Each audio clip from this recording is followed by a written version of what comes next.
Hi guys, it's me. I am coming at you this morning. It's so early on a Sunday, and I think that's why there's this heavenly glow coming in my window. It's really nice. I usually do a bunch of stuff and get woke for recording like in the afternoons on weekends, but I'm trying to leave my day free for other things today, so I wake up at ungodly hours anyway. Like yesterday, Saturday, I woke up at 6 a.m. and made 2 pie crusts, cleaned the house, and did my laundry, and planned my class for the new semester until like 9 when I needed to go, when I went to this yoga class. So, God, weekends are like, I'm just on that next level of productivity. I think it has to do with just not really being able to chill, but I chill pretty tough on the weekdays, actually. Okay, well, really, mainly I wanted this video to be about my ever-changing relationship with food, because I mentioned before that I've had a lot of eating issues, and I don't think I ever talked about how to avoid unhealthy eating habits or uncontrollable eating or emotional eating or anything like that, because first of all, those are like 3 completely different things. Pick your poison, and everyone has their own experience with eating. Some of the basic feelings and biological reactions might be the same, but like, oh man, I've struggled or thought about it for at least 10 years, and throughout that time, like, read like so many books, so many articles, and talked to people about it, but I've never really totally related to anyone, and it's actually really weird if I even find like little, anything minor to relate to in those. So I wouldn't be the right person to like write the definitive guide or like even give advice, I think, from my personal experience. But side note, the one book that I loved about anorexia, because it was written by a fabulous writer in general, it was just a beautiful piece of writing, was called Wasted by Mariah Hornbacher. And I think it's still like sort of one of the top memoirs and accounts of mental health and anorexia and coming of age, like college aged, insidious eating disorder phenomenon that happens. And she is such a good writer. I didn't really relate to it because I never had anorexia. I just wanted to go in that book and like hug this character so much. She like made me feel, I almost cried, but like I don't know how to cry, so I'm working on that. But if I could cry, I would have cried. All right, back to the point. I'm good. I feel a little bit emotionally like edgy because of a lot of changes, good and bad, just changes. I'm trying to appreciate and accept emotional turmoil and stuff, because like no matter how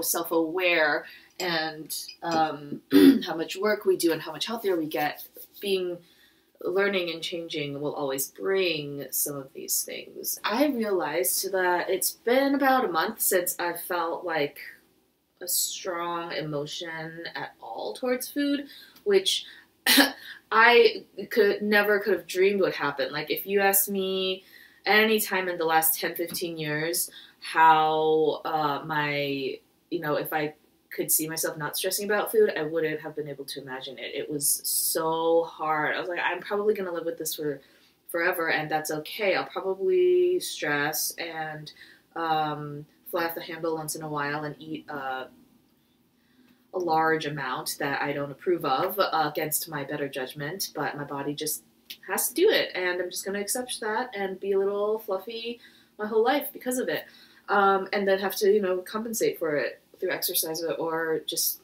a few days of eating less. But sort of snuck up on me.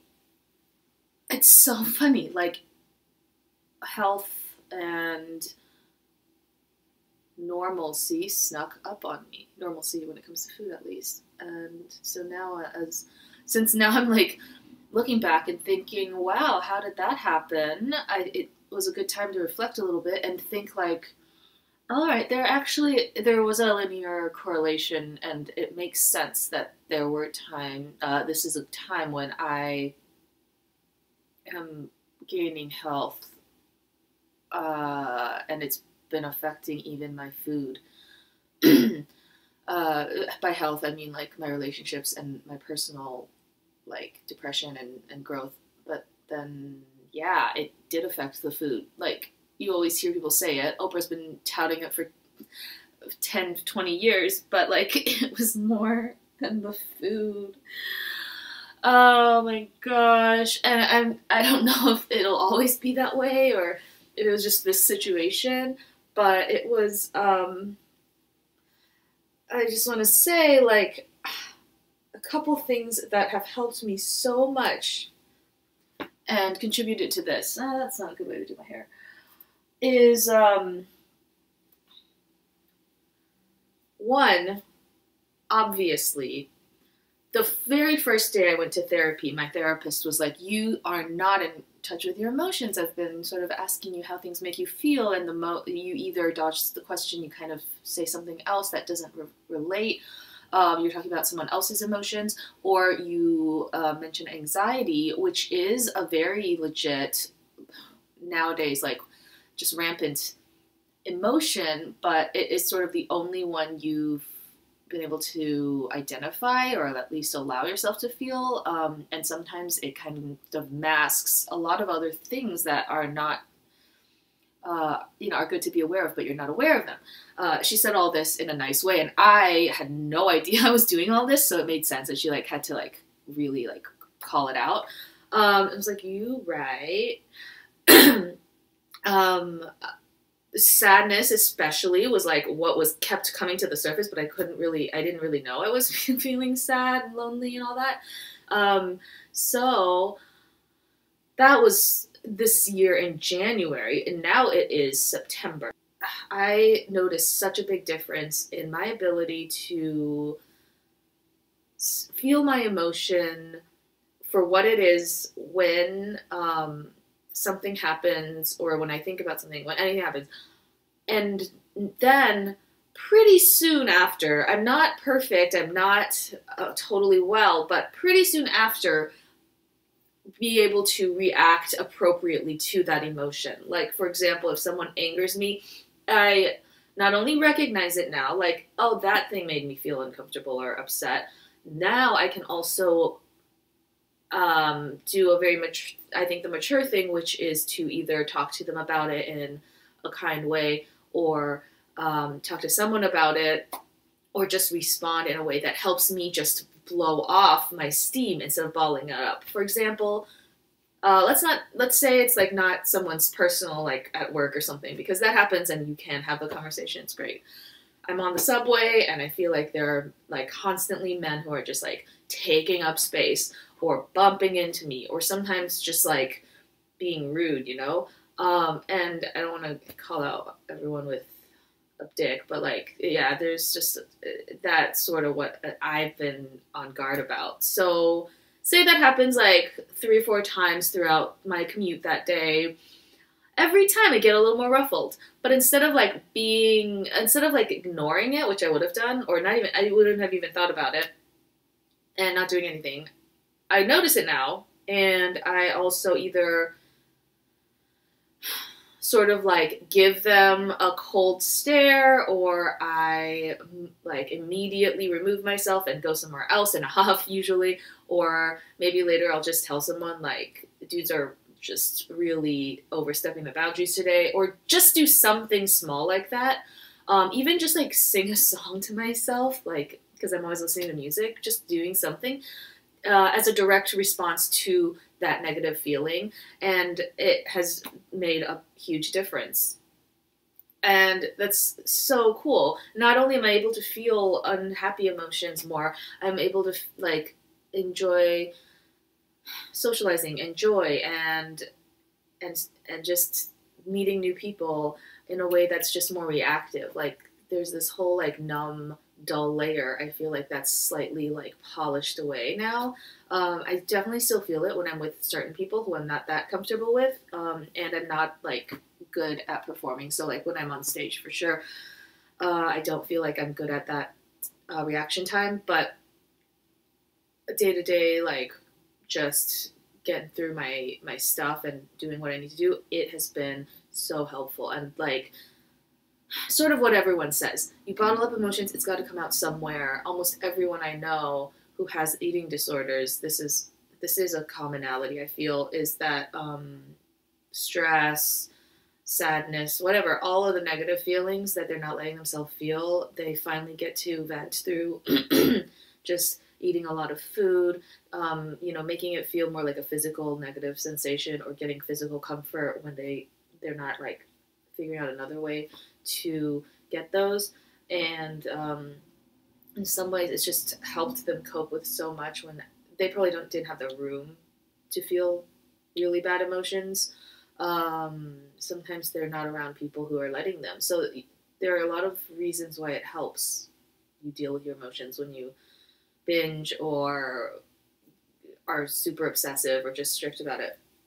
But being blessed in a way that like in a life where like I am alone, I live alone, I choose my surroundings now. I don't have to live with my parents. I don't have to just be with bad people or relationships that make me feel like I can't do that. Like that is perfect. I can now really feel those emotions, and it wasn't with the intent of like healing eating problems, but that's definitely one great thing that's come out of it. Just this feeling, this like disinterest now, just less interest in food, just the way feeling towards food that I assume a lot of people feel, which is like, I'm hungry, I'm going to eat now. Okay, I'm not that hungry, I just ate half of it, I'm just going to stop now. So another thing that goes along with feeling my feelings, is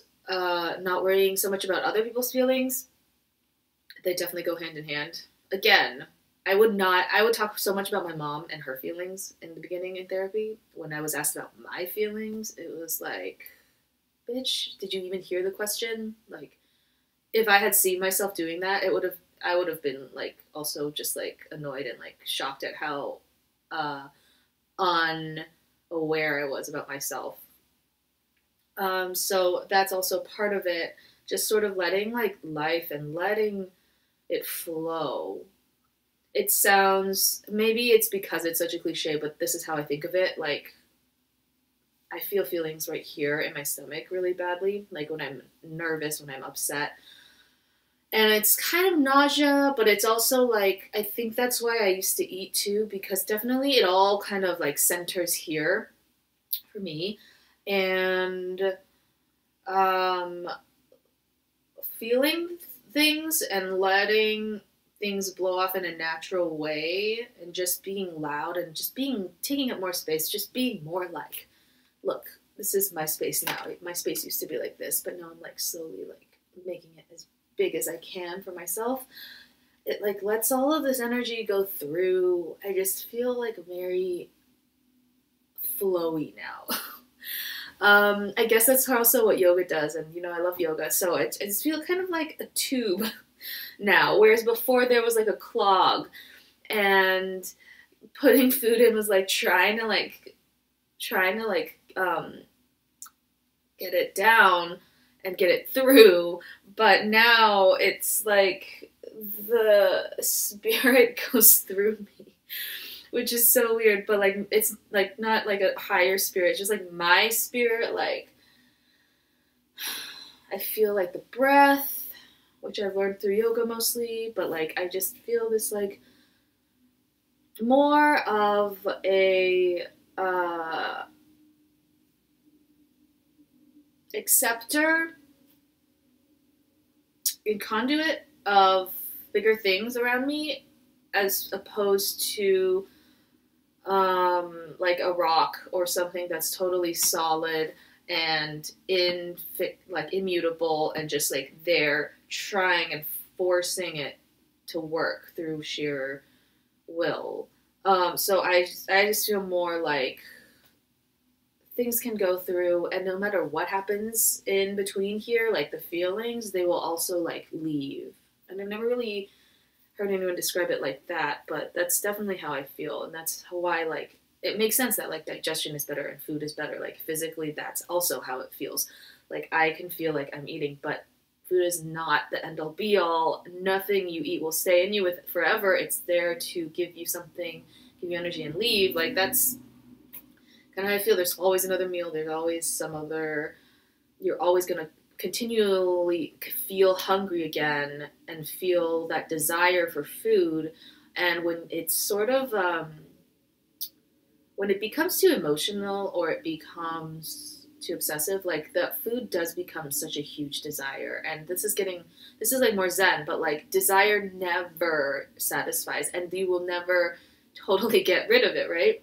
But there are ways to harness it and make it really cool and to understand it and live with it. So like when I think about hunger now, it's sort of like a yes, I am desiring this donut or whatever, or just a salad, but this is very fleeting, and this is all part of this biological need to eat, and there's no reason to be ashamed of it or fight it, but there's also no reason to think you can completely end it, and you shouldn't. So wow, lots of segues there. So I think just feeling more fluid and in touch with my emotions has just done so much. Like I will, for example, I talk to more people talk to me. I am more loud for sure in public. I find myself singing a lot. I noticed that since I got older, though. I just sing a lot when I'm on my way to work. Not loudly, but I'm always sort of singing because I love music so much and it's such a way to relax. So that's definitely another way I blow off steam is with, all of the hobbies that I used to have. On that note, like doing stand up, I can't imagine anything else more cathartic. Like there's therapy catharsis where like it's very deep and I'm with this one person who's like we're together on this journey and we're working. And then there's stand up, which is like definitely like there's a lot of veneer and it's like crafted and a little like impersonal, but it's like you get this direct gratification, this immediate response from people that is like that they accept you, they relate to you, and they like you. I mean, that's sort of what it feels like when someone laughs at a joke. And that also is like a perfect sort of combo with the therapy because because therapy doesn't make me nervous, right? But stand up, you practice and you hone and you are very nervous to go up there. So your emotions do build up and then you get to see how they release and make you just feel so much happier afterwards. It's kind of like working out, I guess. It's like no pain, no gain, but like afterwards, that sense of relief is kind of amazing. I still don't feel like I need to do stand-up. It's not like my new goal in life, my new career or anything. It's just for now been wildly fun and I'm just gonna see how long I can write it out. I've been going to a lot. So I actually wanted to put up here a video of my typical day, and this is very typical because like I said, every day for the last like month I have been eating a similar salad, chip, cracker thing and a similar dinner. But I wanted it to be like all vegan, even though I'm not 100% vegan. I wanted, to show you what I mostly eat. Like, I don't really buy any vegan products. And then post it up here because I really like what I eat in a day videos sometimes, especially when they're like made by people I think are hilarious and have funny lives. So I sort of made a what I ate in a day, and I think I did a couple outfit videos just because I've been finding some amazing clothes in thrift shops, this being one of them. And I think I've noticed that I've been wearing more colorful clothes, like kooky, weird clothes, because that's how I'm feeling lately. So it's just like so interesting how everything kind of changes. But as you can see, my mood's probably way up compared to some of my other videos, or at least, my comfort with the camera. I think that this is really interesting because I'll look back and think I seem super depressed and down in my other videos when I didn't even feel necessarily that way. That's sort of my normal. So, thanks for watching again, and this is Asian Girl Problems. Take care. Now some things I ate and wore. Okay, let us proceed. I took a photo of this outfit just because I never wear this skirt anymore, and surprisingly went pretty well with this thrifted silk shirt that's a little too big. But I'm really glad that I can still fit into this skirt because I wear it like once a year. Oh, here's my morning coffee that I've been making every day. Also, creature of habit. I just use instant coffee because I don't care, and I'm addicted to it. It's nice to slow down and do that before work. I never did that before, but I've been doing that because I don't work out in the morning anymore. And I got this menu from LA from a vegan fast food restaurant called By Chloe. I really was excited to go there, and it was delicious. It's so cute, as you can see. Here I am making my lunch that I've been bringing every day. I also eat it on weekends. It's basically like a beefed up, no beef though, like amped up pico de gallo with black beans and all kinds of raw veggies. And I dip crackers in it every day, and it tastes like nachos to me. Put in some mustard, chipotle mustard, because I love mustard. And I just bring that every day. And once I got to work, I got a little bit more coffee. We have a really good cafe, and I made some peanut butter on toast around 10:30, which is when I get hungry for breakfast. Soon after, I had my salsa salad with my Mary's crackers. People think they taste like dirt, but I think they taste like chips. Such is the life I lead. And then in the evening, I'm pretty sure I snacked really hard at work, like cereal or something, because we have too many snacks, but I also had a mango. And I'm obsessed with like streusel topping and crumbles, so I generally always get something like that when I go to a bakery. I had to get this. I usually also just keep them in my freezer sometimes for a nice snack. Here's another outfit I wore. It makes me feel like Cher from Clueless. I got this cute blazer from the thrift store, and I wore it when I did stand-up. And finally, the last dress I bought from a vintage fair. Way overpriced, but I feel like this is everything I love. Okay, that was a quick video. I can't talk that fast. But thank you, love you, bye!